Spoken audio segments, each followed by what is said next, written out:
support groups and advocacy groups across the entire state of Pennsylvania. We are here today rallying behind Senate Bill 210, the Lyme disease bill that is sponsored by Senator Greenlee, and we're here to shine a light on the impact of these diseases on youth and on children in the state of Pennsylvania. This bill is absolutely critical to the health of our children in this Commonwealth.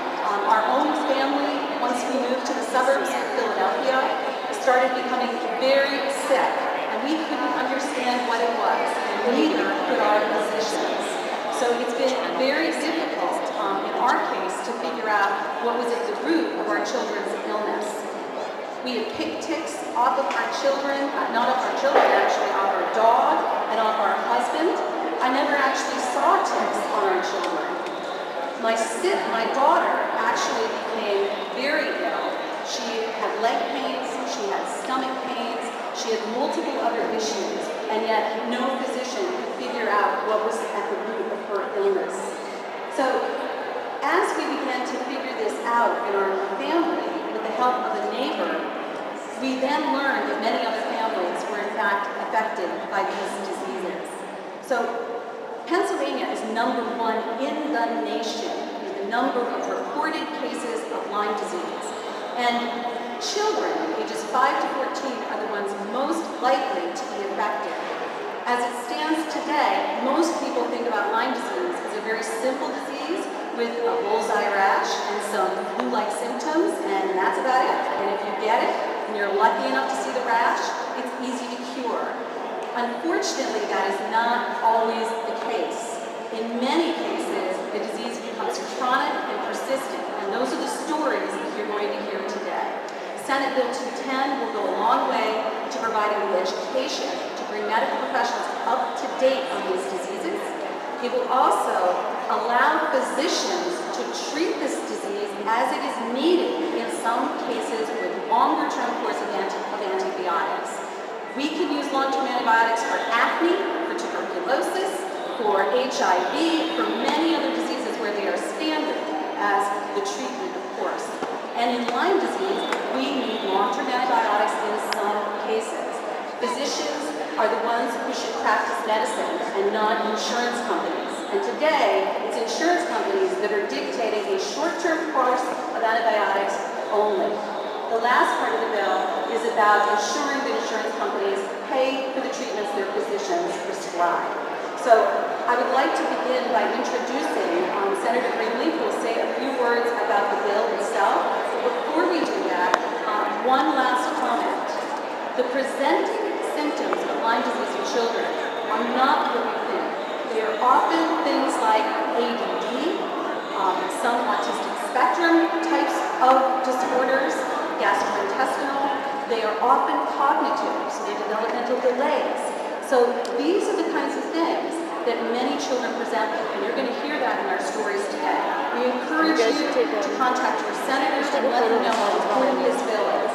So I'd like to introduce Senator Greenlee to talk about the bill, and then we're going to talk to Mimi Wainwright, who's a school nurse who's going to talk about her experiences at the school level. Thank you.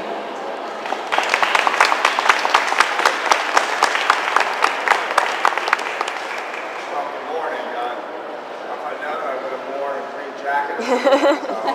apologize that, but I don't wear anything that's green, but I speak green, and that's for sure. I speak about Lyme disease. This month, I introduced a Senate resolution indicating that May be Lyme Disease Awareness Month. Now, I want to tell you why I did that. About 20-some years ago, my youngest son came home, and I happened to be involved in the issue already because we know Pennsylvania is, particularly in southeastern Pennsylvania, is like the epicenter of Lyme disease, but the Northeast is too. Pennsylvania, as you know, is the number one leading state, ranked number one in the nation in 2009 with 5,722 reported cases. And that's not just recent. He came home one day and he had a bullseye, red circles, 2 circles on his back. And we immediately knew that because we knew it was Lyme disease because of the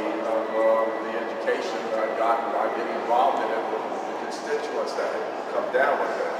And my district could come down with it. And thank God that he did, because that doesn't always happen. And so, but also we had a physician at Abington Memorial Hospital that was head of the infectious disease department, who also was very receptive to treating this disease. At that time, it was commonly misdiagnosed or not taken seriously, but when you have a concentric bullseye rash, that's certainly no question about it. So, ever since then, I've been introducing legislation to fight that area, to fight the lack of knowledge that people have about Lyme disease, how important it is to be aware of it, and how important it is to protect yourself from it, how important it is to get treatment as soon as you have the symptoms, and also to educate the public and the medical profession about this. One of the things I think that is important, and that's why with the collaboration of Julia Wagner and myself, we introduced the legislation 210 that would provide, first of all, to create a task force. Now, why the task force? Because what I just went over is why we need a task force. That the information that's necessary to get out to the public about the epidemic.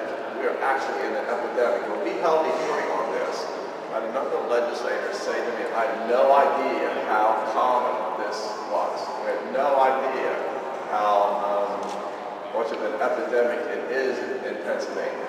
The statistics show that, and my constituents and the people in this Commonwealth are showing that. So it's important to educate the public, and that's what we're doing today. That's what we're designating today as an awareness month, and that's what you're going to do today in supporting 210 to continue on.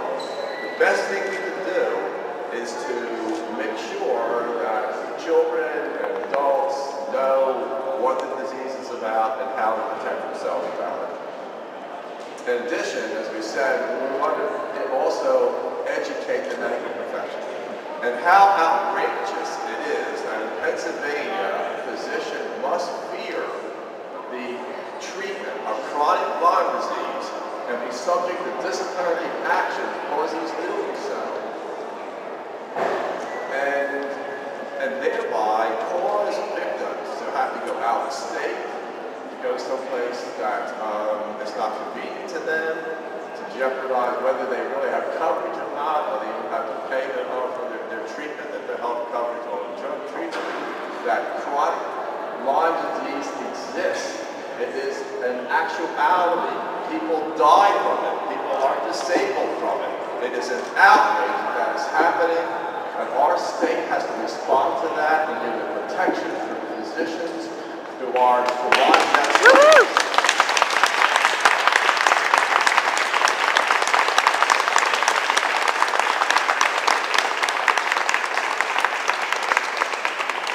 So we're here today to deal with the justice issue, and I'm all about justice issues. And this is a justice issue. It's unfair, and it's inappropriate conduct on our part, on the state government part. So I see all these young people here, the smiling faces, the posters and all, and their voices are going to speak out very loud today. And your voice is going to speak out very loud today that no more will people afflicted with Lyme disease on a chronic basis will be treated as second-class citizens.